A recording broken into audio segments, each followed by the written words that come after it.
Hello, everyone, and welcome to today's webinar, Creating Your 2021 Business Plan. My name is Michael Sugrue. I'm president of Pace Technical. I'm joined today by my partner and our CEO, Shael Risman. Say hi, Shael. Hi, Shael. Yeah, this is a great topic and something that we're real passionate about. Business planning, we've kind of built our own process and structure around it, and thought that we wanted to share it with everybody how we do it, and hopefully help some people out today. So I think a lot of people on the call probably already know Pace, but if you don't know us, we've been in business a little over 20 years.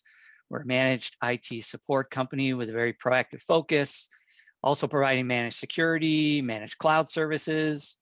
We're an ISO 9001 business, and for the last 5 years, been a great place to work.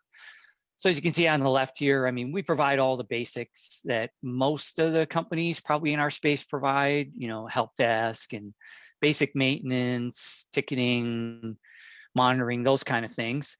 But I think most people work with us for the proactive end of things, which comes in our technology alignment, where we're aligning our clients to a specific set of standards and best practices, just get better results, including security standards.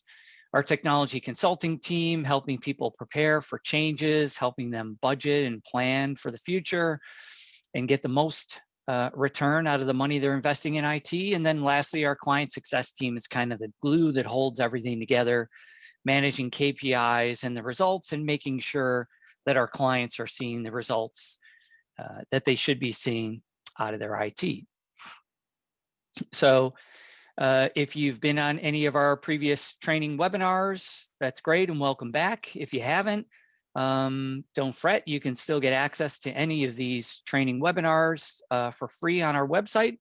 Just go to pacetechnical.com. You'll find the media drop down there and you'll see all these, lots of different topics, Microsoft Teams, keeping culture alive in your business. There's security training, both for your people, for your business.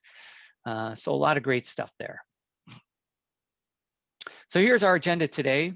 We're going to take a look back on 2020 and beyond, and also reviewing current business health. Those first two kind of go together. Looking at our planning process and some tools that we use, setting goals, KPIs, key initiatives, and then wrapping it up, getting your plan in writing. Got a great resource for that. And then we'll end everything up today with a Q&A. I just want to jump in for one quick sec and say, before we move on, that this is all based on our own experience over 20 years of running a managed service, a successful managed service company. And we have taken our information from a ton of places, like our peer groups and our business coaches, and reading a ton. So there is no, absolutely foolproof or written way of doing a business plan. This is something that is organic, and we're just giving you a starting point here. Exactly. So we're going to show you some of the specifics about how we do things, but I think we're going to, in the process, we're going to be covering all the key elements that really should be present in any business plan, and certainly part of the process of getting there. So there's a lot of different methods out there. There's a lot of different, templates and things like that you can use. So yeah, by no means are we saying this is the only way to do it. This is just, the way that we've been doing it. And if it's something that you struggle with or you need help with, hopefully we'll give you some ideas on how you can either be better at it or get started or whatnot. So we thought we'd start with a quick poll question, and let me just pull it up right now. I'm going to launch it. Just wanted to kind of get an idea of the audience here. To what level are you doing business planning? Are you, really good and structured about it and do it every year? Sometimes it'd be, okay, maybe we do portions of it. Maybe we set some targets, but we don't really go through a planning process per se. And, who's doing none at all? And, I just want everybody to know this is a safe place too. You can answer honestly. Actually, in the midst of this, I'm going to turn off my video just so it doesn't block anything on here. Be honest with yourselves when you're answering this. It's an anonymous, like Mike says, it's a safe place. Any kind of So, therapy you have to be honest with. yeah. All right. So I think we've got a decent amount of the respondents in. So I'm just going to end the poll right now and we'll see where we're sitting. So as you can see, it looks like the majority are doing it every year. That's so great to hear. Over 50%, and then 33% sometimes, and obviously a very small minority, not at all, maybe just getting started with things. So hopefully everybody's in the right place here. And let me close this and let's move on. So I wanted to start out and share with everybody here, when we started the business, we just found a really basic, business plan template, filled in, a few financial numbers, stuck it in a drawer, and then pulled it out December 31st and said, hey, how did we do? Let me just say that's not the right way to do it. We always wondered why it never worked as well.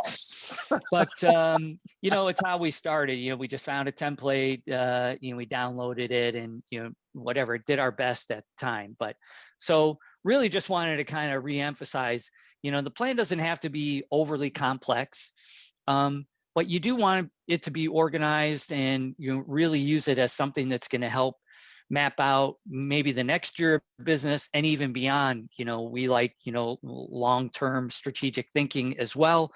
But at a bare minimum, you want to be looking at where the business is going the next year. What do you think, Shael? I'm right on the same page with you. It's as basic as it gets.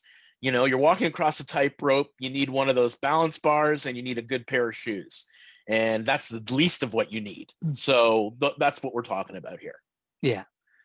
So really in the first part, of our process, and I think, generally recommended in business planning, is kind of doing a review. So we're calling this section review, discuss, brainstorm. So it's optimal if you can bring in, some other key company stakeholders in the business to help you out with this part, with the review of it.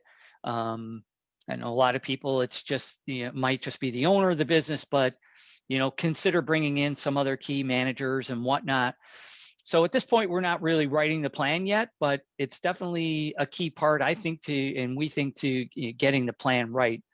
So starting out, you're going to just kind of look at the last, 1 to 3 years of company results, looking at some of the obvious things, obviously financial numbers, your revenue, profitability, cash, debt, growth, all those kind of things. So all depending on what kind of financial tool that you use. I mean, we use QuickBooks, but most financial tools have reporting features where you can pull your year over year, month to month results, use it as a comparison. Obviously looking for trends, let you know if you're on the right track, of what worked, what didn't work. Thinking back to key initiatives that you had over the last year or a couple of years. So when you're looking at these things, you just kind of want to see, are you hitting goals regularly? Are you getting initiatives done? Or are those kind of things getting pushed, quarter to quarter or year to year?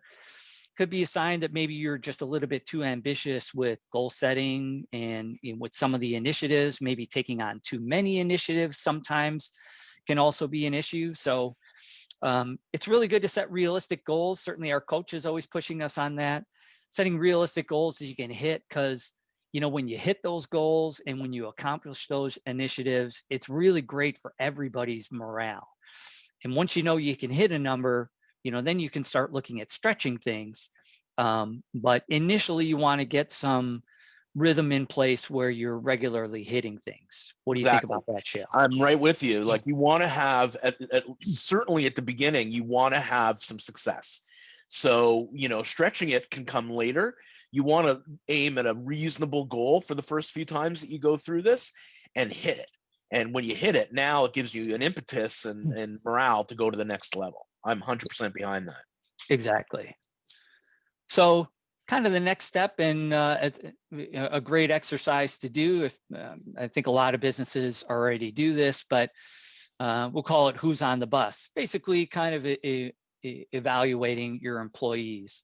Because for the success of the business, you want to make sure you have the right people in the right seats.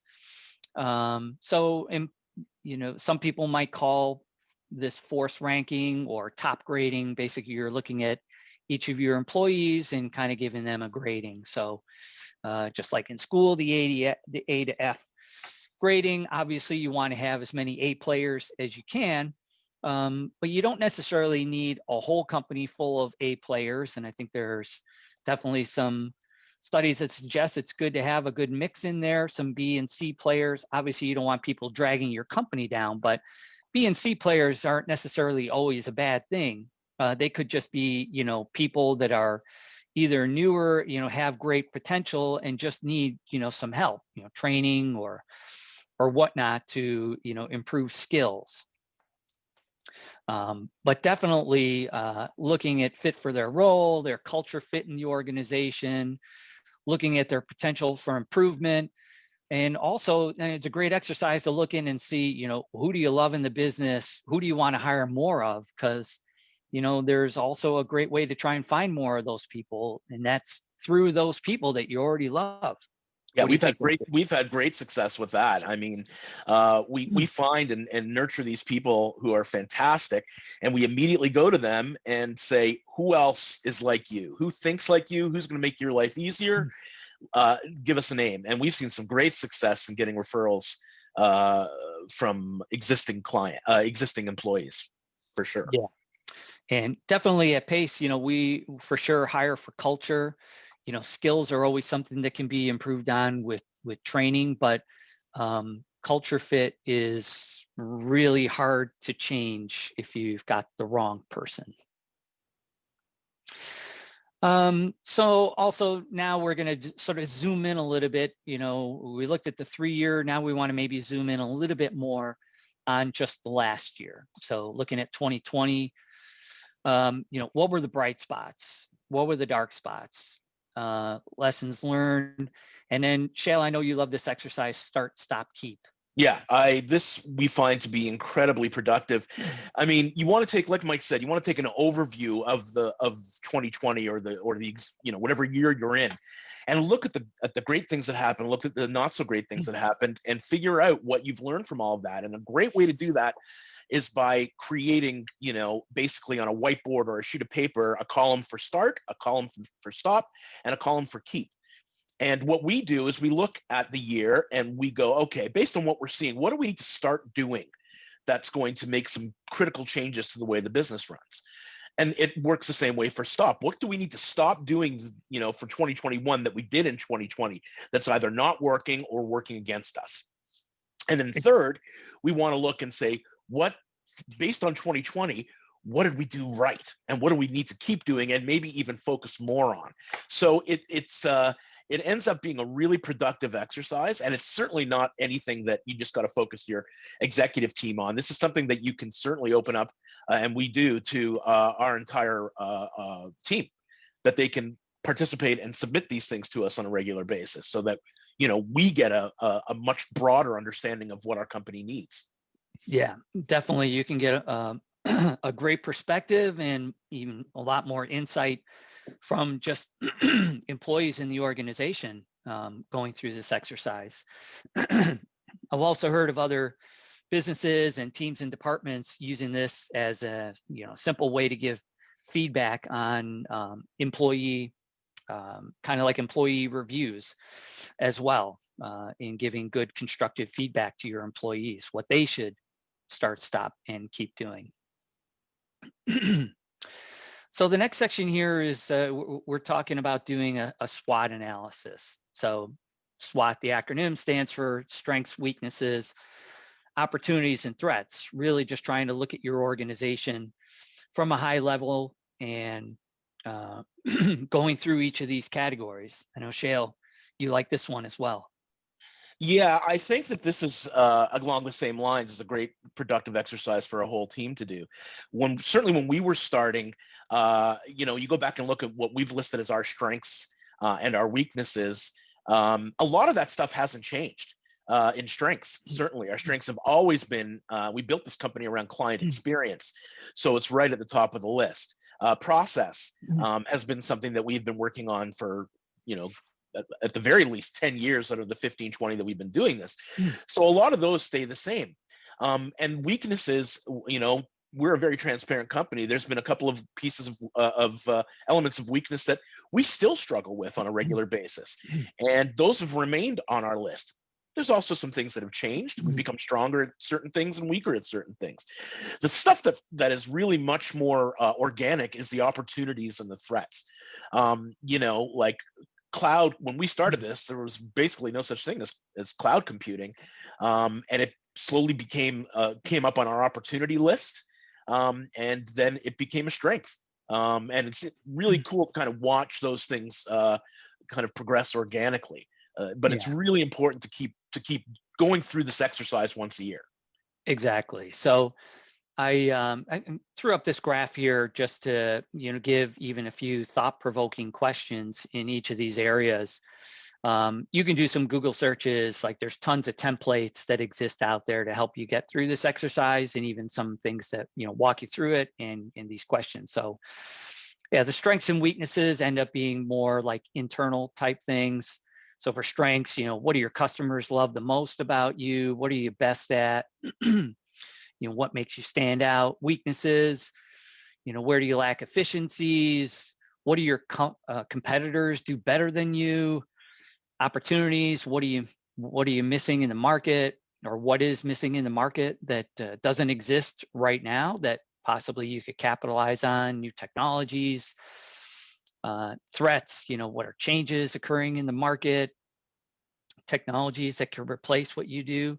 You know, I've also heard the suggestion that, you know, if you think about what industry change or advancement could put you out of business, could also be put into the opportunities column. So this is another guy that I know, Shael, you love this guy here, Simon Sinek.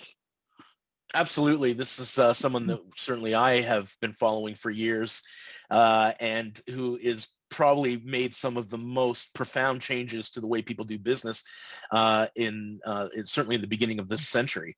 He says very few people or companies can clearly articulate why they do what they do.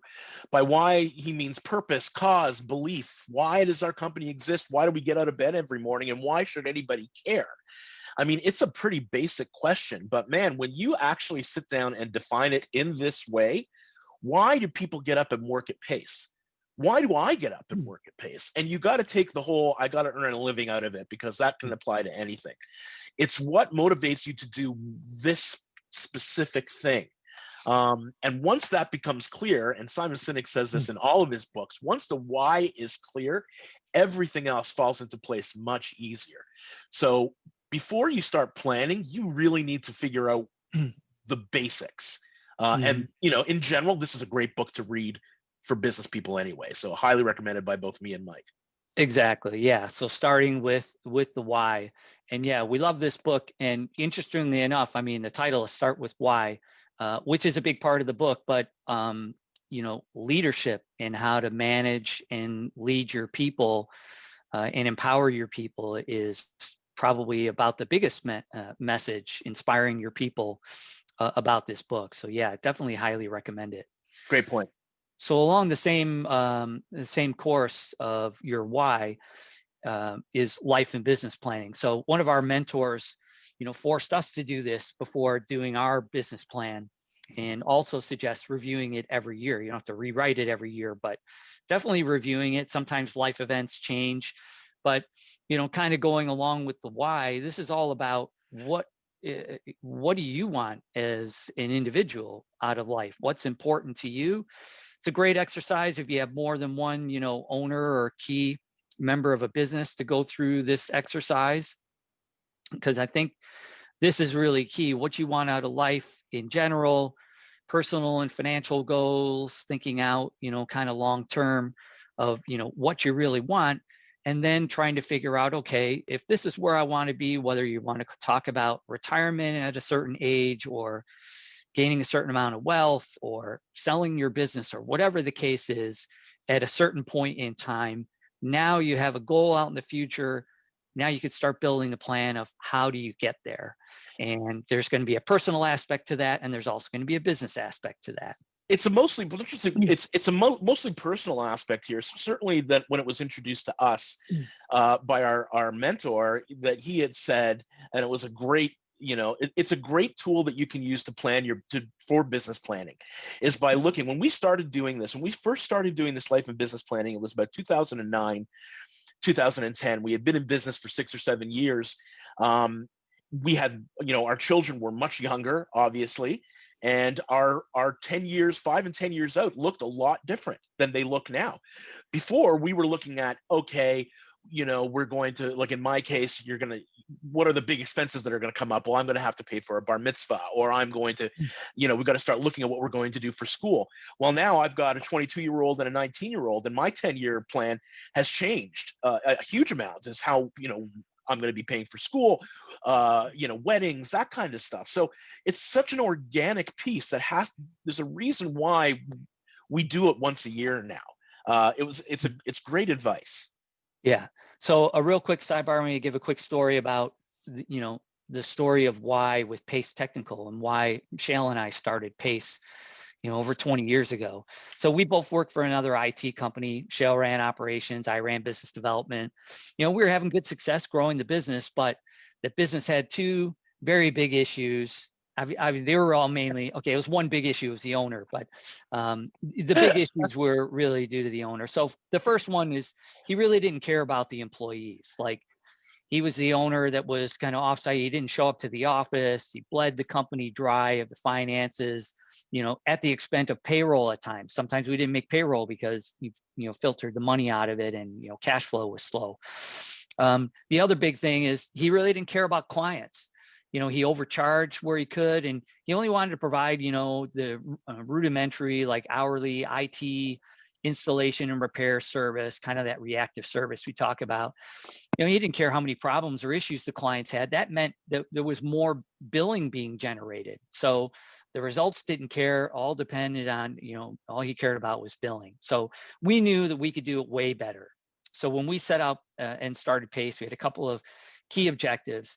The first one is that we were going to deliver a proactive service that got, great results for clients. We knew we were going to do it the right way, and we're going to charge a fair price for it, and make sure that, our clients got the best results for their business.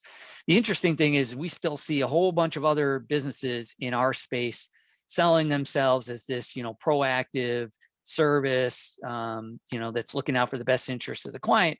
Yet they still don't even have the process or resources to deliver a proactive service at all, outside of a few tools that they put in place. So that was one key thing. And the second thing was we were going to treat our employees with respect, give them the best working environment that we could, empower them and nurture them to grow and be the best that they can be. And that's still, definitely at the core of what we wanted. And really, at the end of the day, one of our big ones was we just wanted a place to show up, that we wanted to come to work every day and to work with people that we wanted to see and, and work and commiserate with every day. Yeah, don't play that one down. That's basically where we started with this. Exactly. So that leads us into our next poll question, because we're about to talk about, these certain things, company mission, vision, values, and whatnot. Are these things ingrained in your company? So let me just pull up this next poll here and get this launched. So do you feel your company mission, your vision, values are really ingrained in your culture? Are your people living the values, breathing the values? Do you see it in the workplace every day? Just get a general idea. We'll give people another 10 seconds or so. Remember, this is a very safe place here. Yeah, I'm going to be really interested to see how this one rolls out for sure. Okay, so I think we've got pretty much everybody in at the moment. So I'm just going to end the poll now and look at the results. So as we can see, okay, 30% are like, absolutely, we see it there. Half saying to some extent, and I think that's probably a very, very common answer, and 20% not enough. So definitely about what we expect. It's not the easiest thing um, to make your vision and your values alive all the time in your business. And I think it's something that you have to continuously work at. What do you think, Shael? Well, absolutely. I mean, we're going to be talking a little bit more about that as we move forward, but you hit the nail right on the head. Yeah. So, hey, and a great segue. And why don't you take this one away here, Shael? Yeah, this is, to be very, very, transparent and blunt, one of the most important things that you can do. What are the company's mission and values, and is everybody in the organization clear on it? The idea behind this is that you want to have a mission statement and a set of values that will be the core of all decision making within the business. That is, you want your team to know and understand these things like a religion, for lack of a better metaphor, and be able to make a decision for a client or for an internal or for another team member based on your mission and values.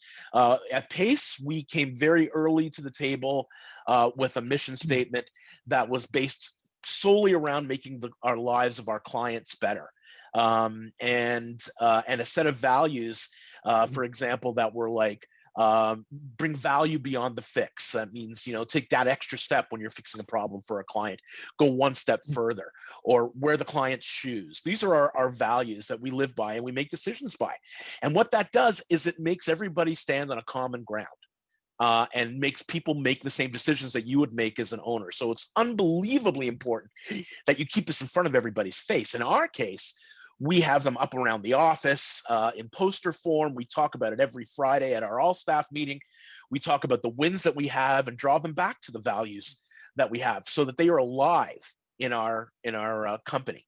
And we're very proud of that. And that is a hard thing to accomplish. But if you go at it really, really diligently, it happens faster than you think. And it becomes like a religion. It becomes part of the culture. Exactly.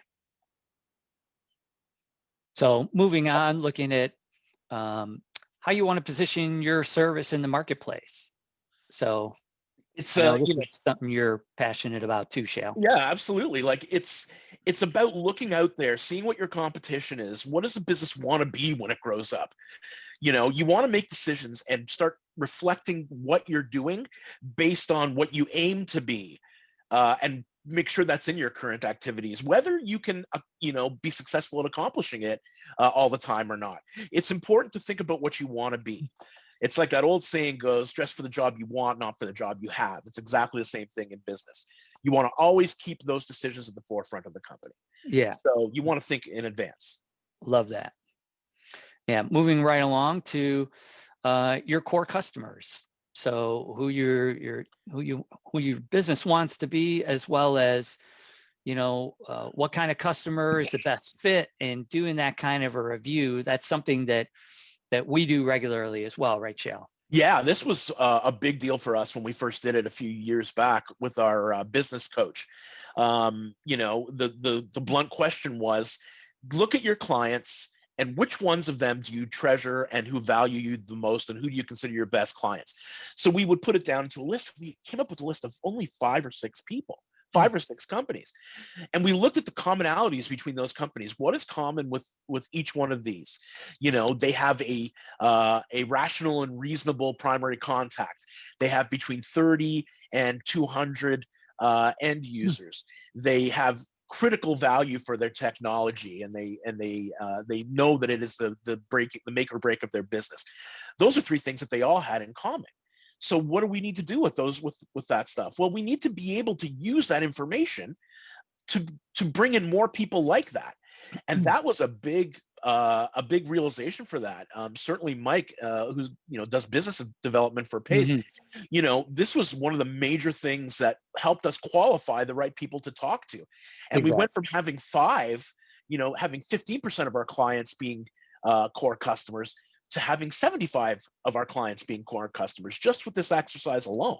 Exactly. So I think every business, and we are no different, starts out, creating your product or service and just selling it to whoever will buy it, and then sort of graduate into this level where you can start honing in, what is your optimal marketplace? What does an optimal client look like? Yeah, it's a great exercise. And next, looking at the value you're adding to the lives of your core customers, like Shael, this is another big one and a great exercise to go through. Yeah, I mean, we already hit on this one, right? Like we want to create a strategy to how to serve these people better based on what is working for us. And with Pace, it was all about creating value, right? Creating an experience that was valuable to the client, that they weren't always thinking about price, because they knew that they were getting what they needed to get, and they knew that it was worth what they were paying. Yeah, and that dovetails right into this one too, talking about your differentiation in the marketplace. And, there's a lot of industries where it's really hard to create that separation sometimes. In certain industries, ours is a very saturated industry, and certainly lots of people in our industry all trying to say the same thing and, wanting to do and be the same thing. I mean, we know that there's big disparity and differentiation between what we do and what the majority of our marketplace does, but definitely for whatever business segment that you're in, understanding why your customers are choosing you over competitors, and even interviewing your customers is a great way to get that information. Absolutely, differentiators is the key. That's something that was hammered into us by our own business coaches. We have to come up with differentiators in a market like ours, which is almost fully commoditized. We have to have something that makes us rise above the competition. And if you're looking out there and you sit back and say, I don't have that, well, then you better get it fast, because that's not going to work for you as a growth company. Exactly. All right, so that's all kind of like the homework and the background info to getting ready to start writing up your plan and coming up with the targets and things like that. So now we'll move into that phase. So again, saying to keep it short and concise. You want to make sure that what you have, you're not trying to take on too much, put in too many KPIs or too many targets and whatnot. So starting out, setting your revenue and profit targets is going to be most likely for the majority of businesses. And certainly how we do it and how most businesses do it is by setting, more long-term goals to start, looking at that 10 to 25 year goal. If you've ever heard of the term BHAG, that's a Jim Collins term. Jim Collins wrote the book Good to Great, another great read if you've never read it. But BHAG stands for Big, Hairy, Audacious Goal. So in general, you're looking at a long-term goal. Now it's meant to be, reachable. Obviously it can be, a stretched goal because you're going a bit out into the future, but really, where do you want the company to go? Where would you like to see the business in 10 to 25 years? If I give you an example of a BHAG from Microsoft. So early on when they started the business, Microsoft's BHAG was a computer on every desk and in every home. And pretty sure they kind of got there. And just to think, that was a big goal back in the 70s and early 80s, right? Unheard of. No one ever thought that was going to happen. Exactly. So it just goes to show you that it can happen. Once you got that long-term goal strategy, then you're going to back it down. Okay, if we want to be here in 10 or 25 years, where do we need to be in the next 3 to 5 years? And putting some targets in there, as well as some key initiatives. And then rolling it all the way back to, well, what do we need to do in the next year? Again, to get to the 3 to 5 year, to get to the 10 to 25 year. So along with that, for each of those areas, you're going to want to look at, 3 to 5 key initiatives that you're going to want to tie into revenue, profitability, or any other main business goals that you have.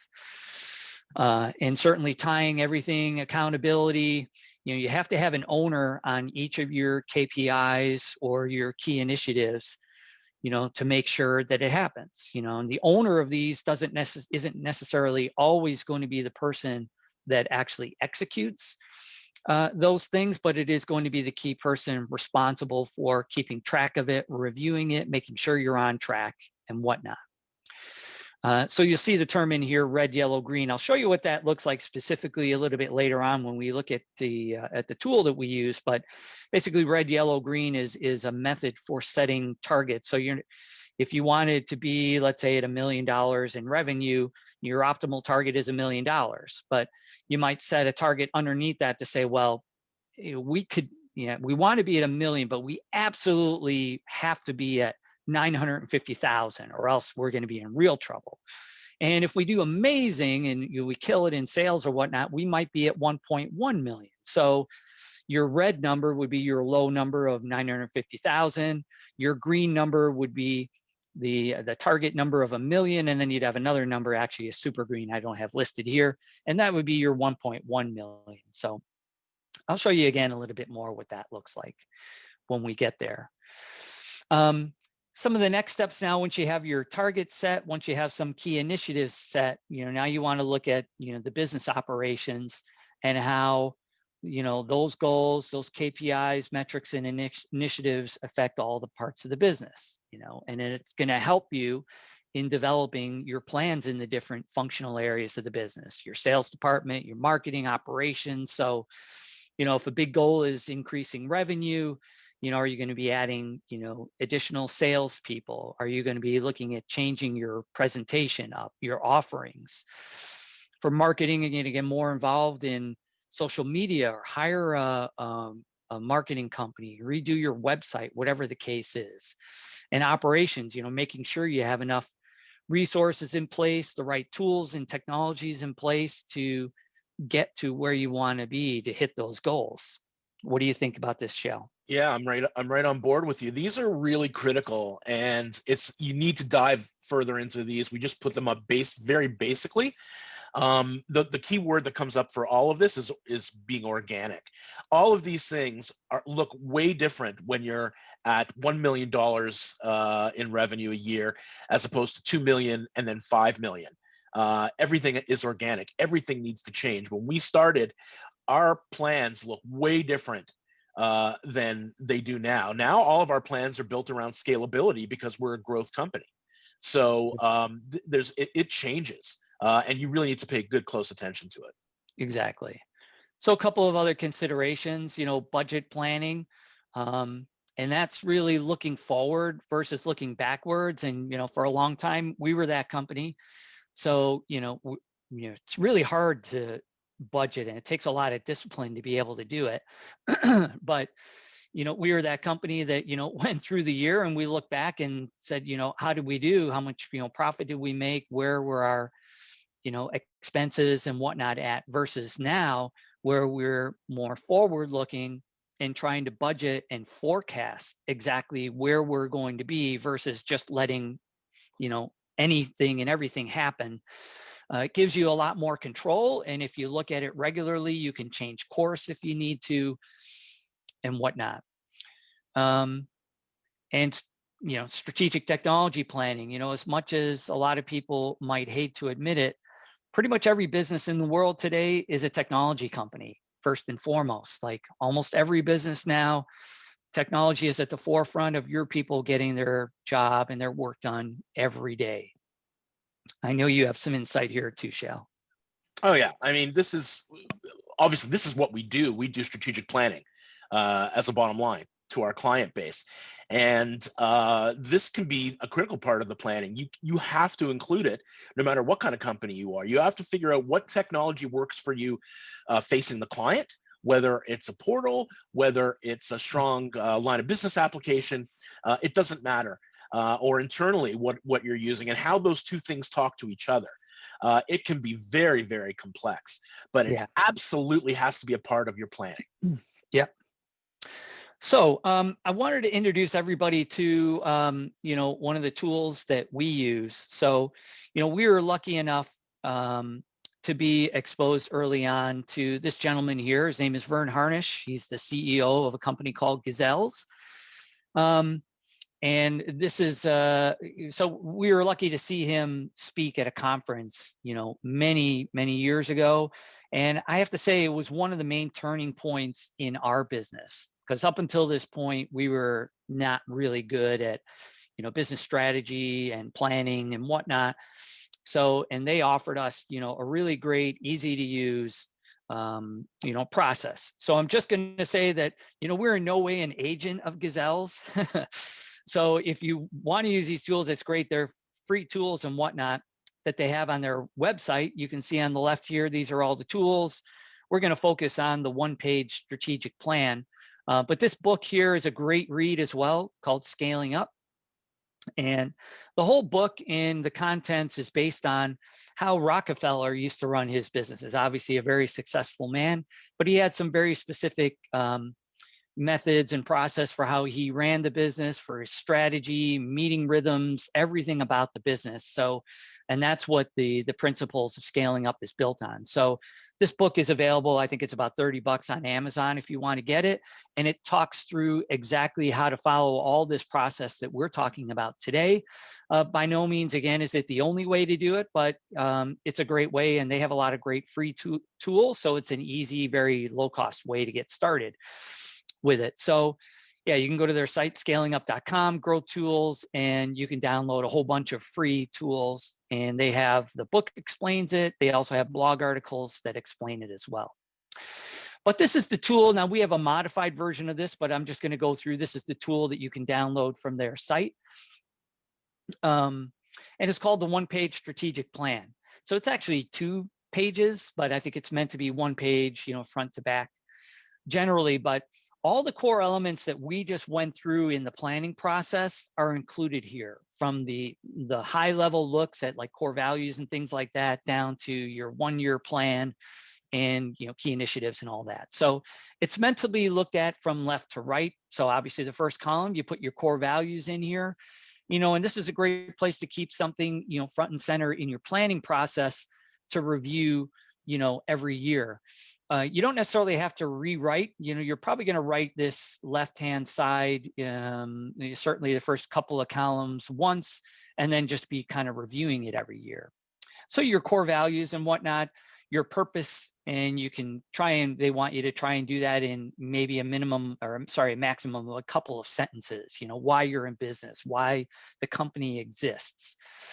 And then they provide an action section. So, just as we said in our business, we put our core values on plaques all around our business to be front and center with our people. But, as another example, if you're a business that has a core value that the customer comes first, for instance, one of the actions that you could put in here to live those values and that purpose is, customer service training for your people that you do annually with your HR company. Things like that. If your core value is to have fun, maybe you'll have weekly or monthly social events for your people, always trying to keep things a little bit fun. So fill in the actions that are going to help, keep those things alive. The next square you see down here is profit per X. And profit per X is basically a way to, boil down profitability in the company to one common denominator. So I'll give you an example. Southwest Airlines, their profit per X is profit per plane. They want to maximize the amount of profitability that they make in every airplane that goes in the air. Some other airlines might have, a profit per seat on every plane or profit per mile flown. So it's a great exercise to go through and try and whittle down in your business, what is the common denominator that you have for profitability. We've already talked about the BHAG, so you put your BHAG here, and then that leads us into the next column, which is the 3 to 5 year targets that we talked about. So they give you some targets. You obviously put a future date and then targets of revenue, profitability. Market cap is a publicly, traded company term. You might have market share. You might have cash in the bank. And you can certainly change any of these metrics to fit your business as well, but obviously putting all the biggest milestones in there. Sandbox is, what market or business section are you in? What market do you serve? What geographical market do you serve? So really just sort of defining, the edges of your company and service. And then the key thrusts and capabilities. So for your 3 to 5 year goals, what are the priorities and thrusts that are going to help you get there? So if increasing revenue is going to be your goal over the next 3 to 5 years to a larger amount, maybe over the next 3 to 5 years, you're going to be, building your sales team or hiring a marketing staff or hiring an outsourced marketing company, something like that would be your thrusts that you're going to have. Down at the bottom of this column, see a couple of sections in here for brand promises. And that's because, you definitely want your brand promises and you definitely want them measurable. So putting in the KPIs that you're going to measure the success of your brand promises. So again, as an example, Domino's Pizza, they have a famous one, 30 minutes or it's free. You better believe they have a KPI. Obviously, they have a natural KPI. I guarantee you there's people that are watching to see how many free pizzas go out. So the next column is your 1 year. So now we're just sort of, zooming in again to this next level. As you can see, there's more, metrics, targets, and goals that you're going to want to have for the 1 year. Again, you can change these. These are just suggestions. What are the key initiatives that are going to, get you to these goals?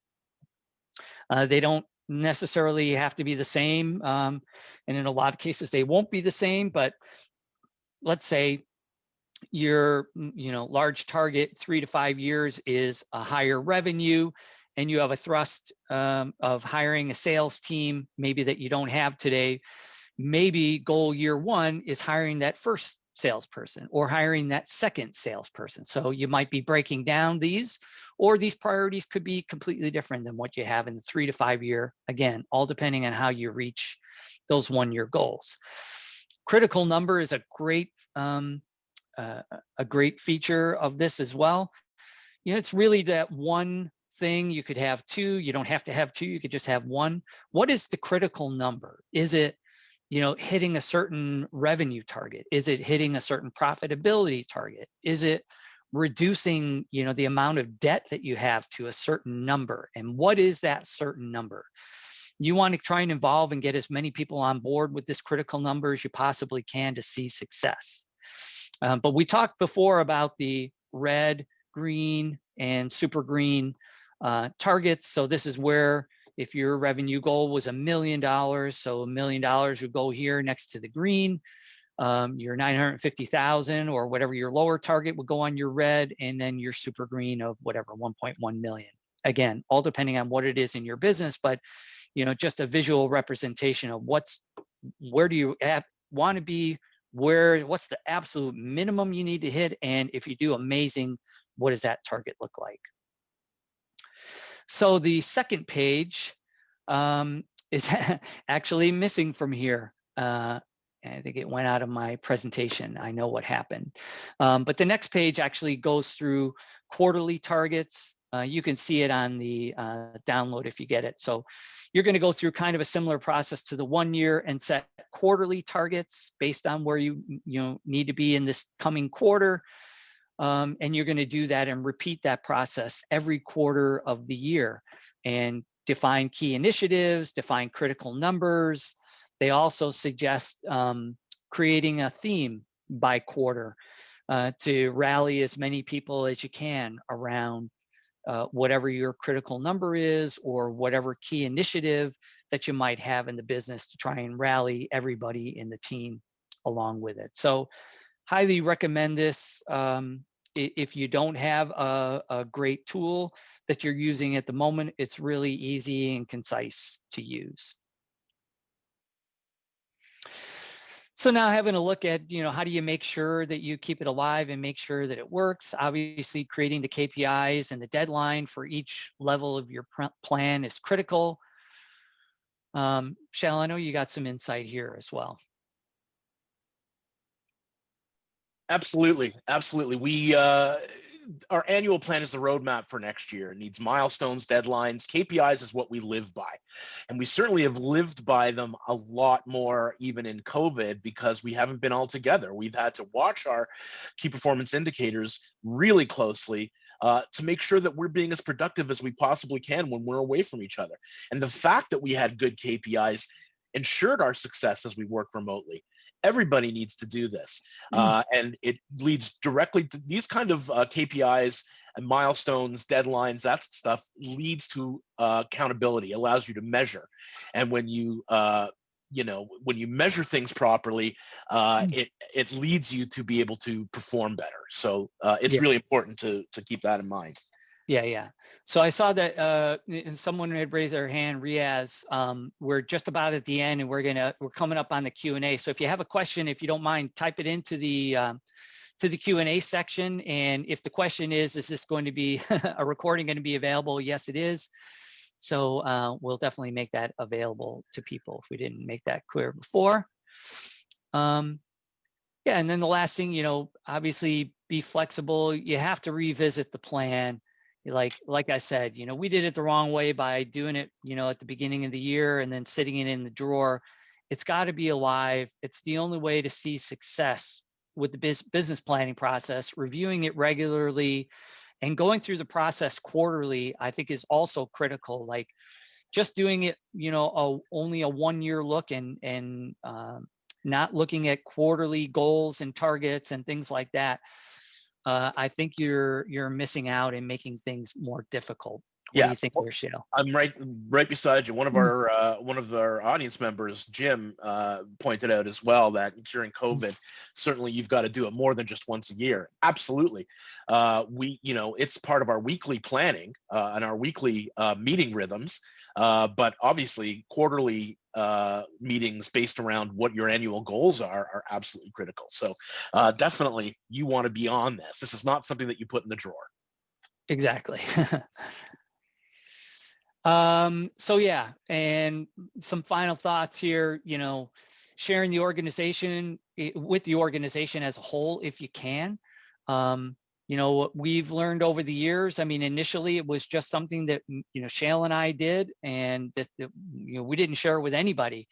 But we found that, the more that we share the direction the company is going in, the more people, they want to help. They want to see the company succeed.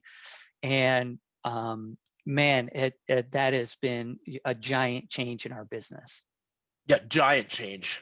We kept our numbers certainly very close to the vest early on, but as we started to learn more from our peer group and from our business mentor, we became more transparent. And the more transparent we became as business owners, the more vested interest our staff and our team had in the business itself.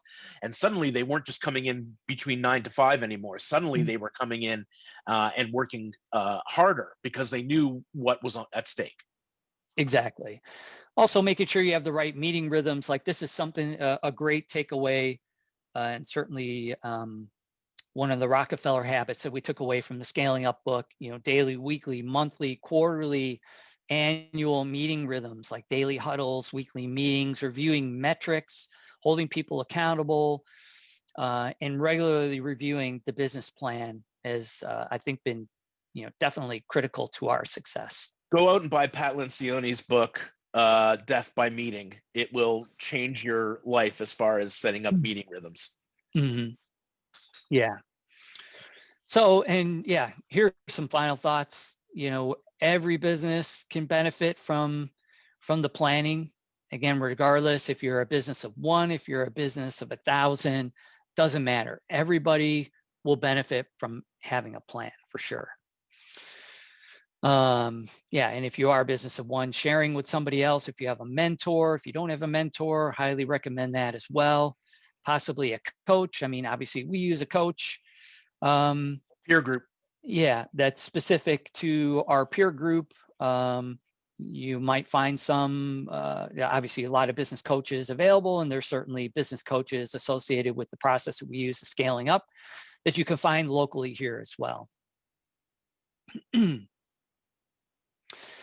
And that is all the content that we had today. So we were going to open things up for Q&A. I'm just going to get that opened up here. And it looks like we have a couple questions in Riaz. Yeah. It says, great presentation. I need to leave early. I was hoping to get the recording. And absolutely, we will be sending that out. We'll send out a link via email to all the attendees here. And certainly you can feel free to share with any other colleagues in the business and or any other colleagues out of your business, anybody you think might benefit from the content.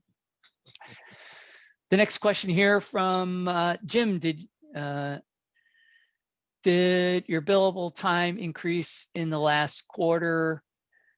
What is your billable? I have a feeling I know who Jim is, and I think that's an alias name.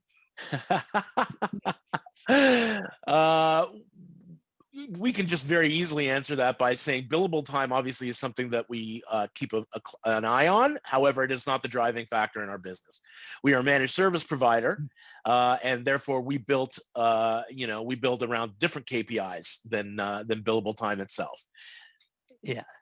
So, and I'll let you take this last one here. Shael, trends in IT and thoughts on billable time. He's really into this billable time thing. That's all good. Mm-hmm. The only part of our business that we really examine billable time is in our professional services and projects, and we keep those as efficient as possible. But when you're a managed service provider, we certainly our mission right at the beginning was to make it predictable for our clients, and in doing that, we have to try and find the efficiencies because they're paying the same monthly fee whether we're doing work or not. And it forces us to have our skin in the game. It forces us to be proactive. So, billable time is if your thoughts are only on billable time, your thoughts aren't on value and creating value and differentiators. And that's where your head needs to be. It's my personal opinion as a CEO. Yeah. And, as far as trends in IT, obviously, there's several of them. One is, I mentioned it before, as much as everybody might hate to think of it, everybody's a technology company. So just increasing reliance on technology, on cloud services, but this is also adding to another trend in IT, security and cyber threats and cyber crime, which is going to continue to be a trend. And sadly, these cyber criminals are only getting, smarter and more devious in their ways, and almost always staying one tiny step ahead of everybody else. So certainly making sure that as things change and evolve in technology, as more cloud services come into play, as what we're seeing right now, more people working remotely on systems, that security is definitely a big issue, and making sure not only that your systems are secure, also if you are outsourcing your IT, making sure the company that you work with, invests in as much in IT security as you are, and pays enough attention and has enough process and procedure around security that's required to keep them safe, because that's also a potential way that could be a risk to your business. And the last one we have here, Mike, I can just jump on that because we're past time here. Very simply, how long does business planning take? This is a process that can be, for us, I can give you from our perspective, it was for 4 people, it will end up being 4 or 5 meetings of 2 hours each. For really thorough discussion, just throwing things out, bringing things up. It can take a while. We started with 2 days, 2 full days, and we added on a couple of 2-hour meetings because we couldn't finish off what we were doing. You can keep, depending on the detail you go into, you can keep it down to a couple of days, but doing it right takes a few days. Exactly. And the last one here, departmental planning success, which departments need more time to plan for? I guess that really all depends on, the business and the department within your business, and, how critical that department is to whatever you do, make or sell. I don't know if you have any insight here, Shael. There really isn't a whole lot of things you can say about this except for every department needs some time. What we are doing is we create the battle plan for the company for the annual planning, and then we go back for the 4 of us, and we go back to our department heads and they go back to their teams, and based on our annual goals, they come up with, they are empowered to come up with their departmental goals that will help us achieve the annual goals. It becomes a really great exercise in teamwork. Yeah. Anyways, thanks everybody who hung on here till the end, and thanks everybody for attending. If you want to follow us on social media, all of our digits are up there. Any questions or want anything further, you can certainly send me an email, mike@pacetechnical.com. And for all the latest cybersecurity news, you can certainly, we'll have a lot of information on our website, pacetechnical.com. Check out our blog articles, a lot of great information there. Thanks for But coming, everybody. outside of that, hope everybody is staying safe, happy and healthy. Wishing everybody, this will be our last webinar before the holidays. So happy holidays, happy new year, all the best in 2021. Bye now.